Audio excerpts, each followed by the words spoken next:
Nabigla ang dating asawa ni Vong Navarro na si Bianca Lapus sa nangyari sa actor-host. Hati naman ang reaksyon ng mga netizen kaugnay sa sinapit ni Navarro. Balitang hatid ni Oscar Oida.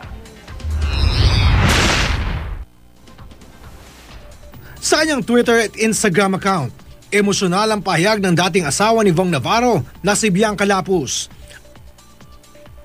Ayon kay Bianca, hanggang ngayon, gulat pa rin siya sa sinapit ni Vong. Hindi raw siya makatulog at hindi niya mapigilang umiyak.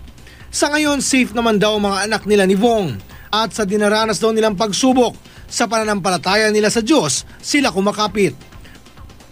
Nagpasalamat si Bianca sa lahat ng nagdarasal para kay Vong at sa buong pamilya. Mainit na pinag-usapan ng mga netizen sa social media ang sinapit ni Vong. Nanawagan ng panalangin para kay Vong ang mga kasamahan niya sa Street Boys. Sa official fanpage ng grupo, umula ng get well soon messages para kay Vong. Hati naman ang reaksyon ng iba pang netizen. May mga nagsasabing mas naniniwala sila sa sinasabi ng kanilang idolo. Pero may ilan naman nagpahayag ng pagkadismaya sa aktor. May nagsabing dapat parusahan ng mga nambugbog sa kanya.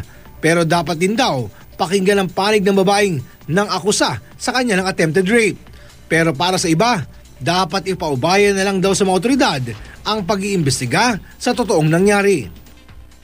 Kumakalat din sa social media ang isang link ng umunay video ng pambubugbog kay Vong. Pero kapag klinik, isa pala itong spam.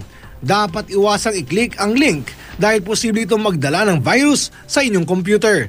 Posible rin na isa itong malware na maaaring magnakaw sa mga halagang impormasyon tulad ng password at iba pa. Oscar Oida, GMA News.